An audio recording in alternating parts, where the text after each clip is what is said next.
Hi, welcome to the Mind of Matter YouTube channel.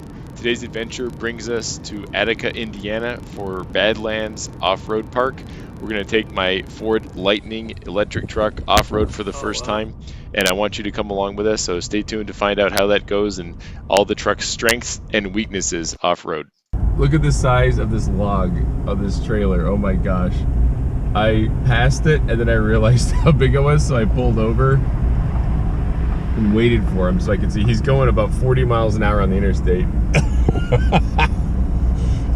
There's a reason he's transporting this at night, I think.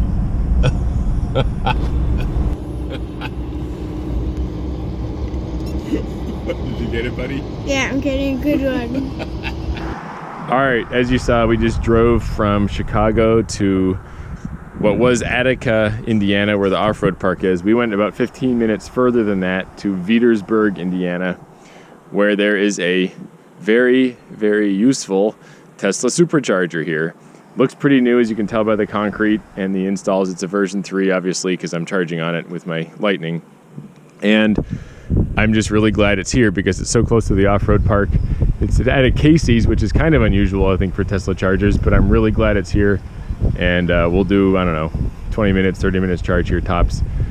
Get it up to 80% and then head back to the park about 15 minutes away and do some off-roading. Love these old Chevy dualies. Nice. All right, we're arriving at the park at 76%. And that's important to me now because I'm curious how much energy we use today. So 76%, it's 9:49 at 48 degrees. Let's get an idea for how much energy we use today here at Badlands Offroad Park. It has changed a lot since I've been here. There are so many rentals now, side-by-side rentals like crazy, and they built some cabins and the campsite has expanded. It's way busier than I expected at this time of year and based on previous trips. So good job, Badlands. Things are going really well. There's Jim. Let's go find Jim. And who else is here? Looks like Mario's here with his not rental Jeep Wrangler. Hey, look at the street names here. There's what was it? Chocolate bar, hamburger, marshmallow, barbecue. All the ingredients you'd want for a campfire. That's really funny. Graham cracker, s'more. This campground is packed. I can't believe it. I've been here around this time of year before. It wasn't nearly this busy. So many side-by-sides. Holy moly. All right, here's our friends.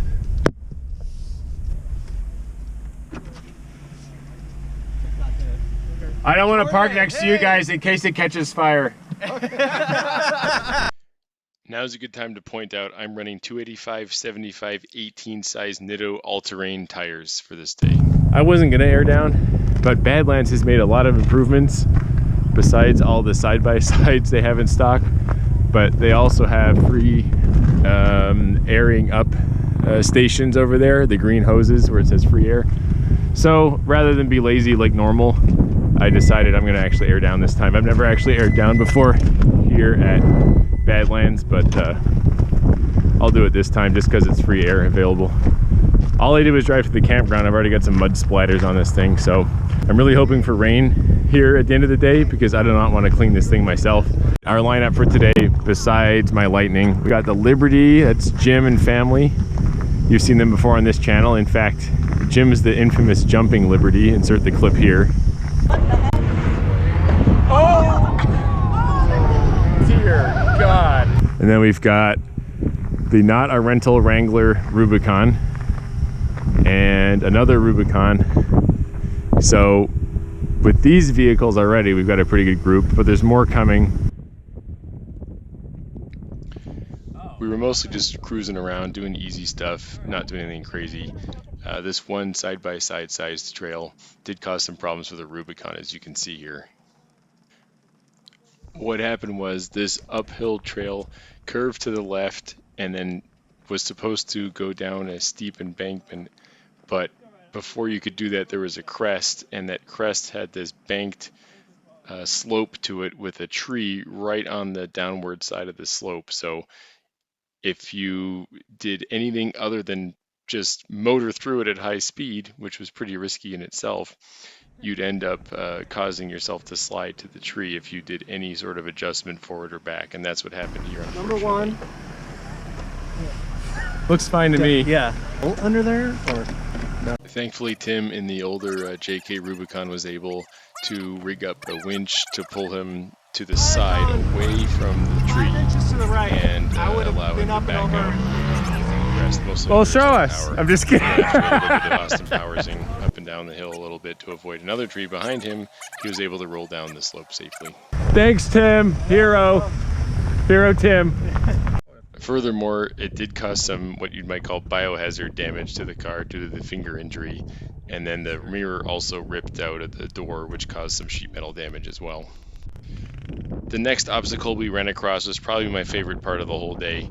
There was a pretty steep incline. It's like gravelly sand material, and it was steep, so the Rubicon, as you see here, didn't quite make it up. The Grand Cherokee didn't make it up. The Liberty made it up on like kind of a more gradual side path. It was diagonal up the hill. At some point, everybody tried to get up this, and with varying results. I think the JK Rubicon made it almost all the way to the top, but had to back down again when it reached, I don't know, about 4/5 of the way up the hill.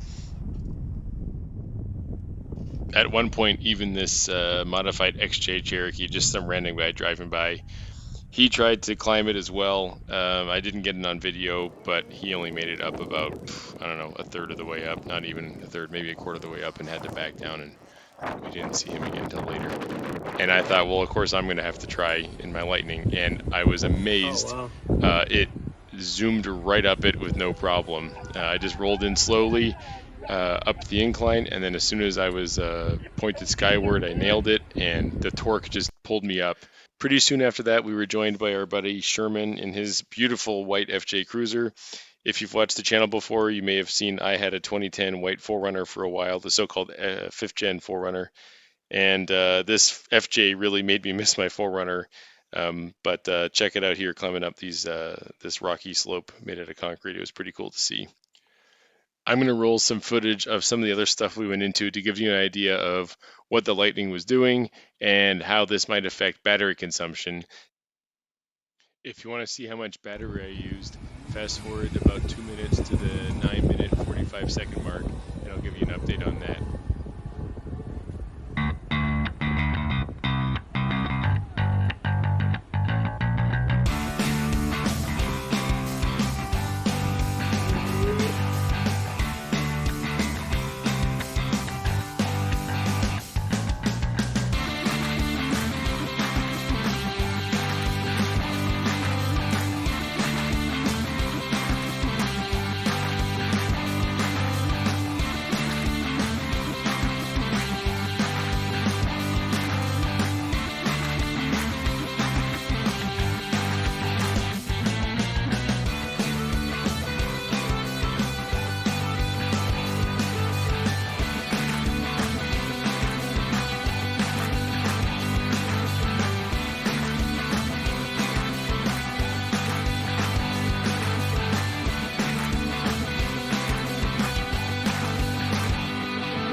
We're kind of wrapping up for the day. You saw we had some pretty good times and some crazy stuff happen. I didn't get too much footage of my truck. I'm usually the one filming, and I get other people's vehicles. I don't usually get mine very much, but we wheeled all day. And as you remember, we pulled in at 76%, and here we are at 64%. Barely used any battery here, which is encouraging because I want to take it to the sand dunes and use it all day there as well at Silver Lake. So should be all good on charge and battery usage at the sand dunes, even with low tire pressures and soft surfaces. And I'm really excited to try that too. But for now, we're gonna air up the tires here at Badlands free provided air system. And just for fun, I think I'll try the Jeep 4xe charger that they have set up here just to see how it works, if it works, see how much charge I get out of it. And then we're headed off to the Beef House Steakhouse restaurant nearby, which we're excited for. So I'll give you some more updates later after we've aired up.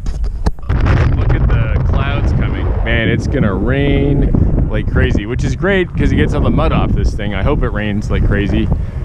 And I hope it stays raining after dinner on the highway back to the hotel, because I don't like all this mud under the truck. It is really windy. Look at those clouds. So we're in for some rain. Hopefully the timing works out to get some of this mud off.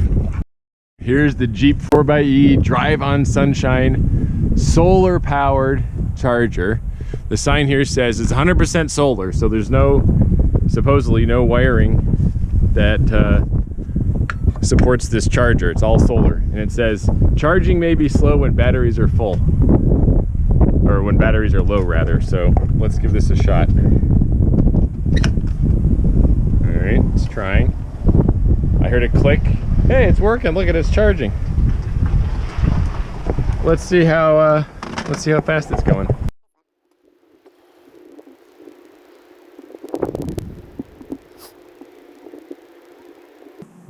All right, so estimated finishing time 8:01 Monday, which is overnight. That's not a big deal. If I was camping here, that'd be awesome.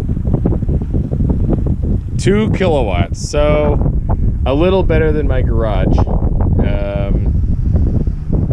Here's Jim. A little better than my garage. We're at about 1 kilowatt at the house, so roughly double. But hey, I would take it if I was camping here, especially. There are RV spots here as well. I would probably just try to do an RV spot and hope that they allow that. But worst case, if I wanted to, I could probably just charge here, which is a little faster than what a 110 volt outlet would be. So anyway, cool that it works. Thanks to Jeep for providing this, and thanks to the sun too.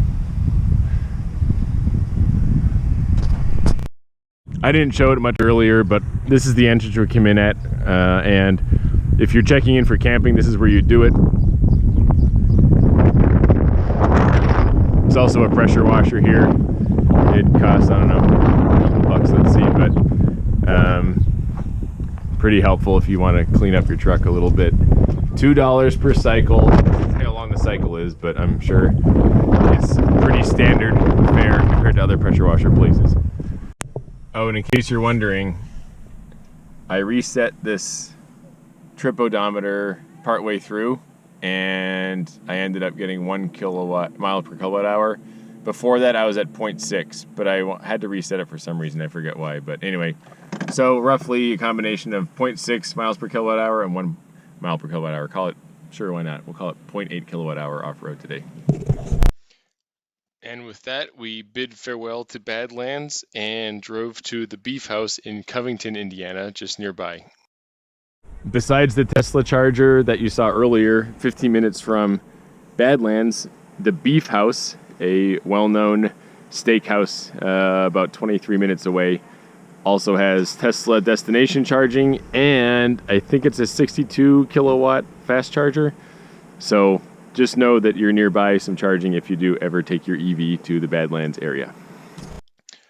I hope you enjoyed watching this Might Have Matter YouTube video and saw how successful an EV can be off-road. Stay tuned for more videos like this coming up soon.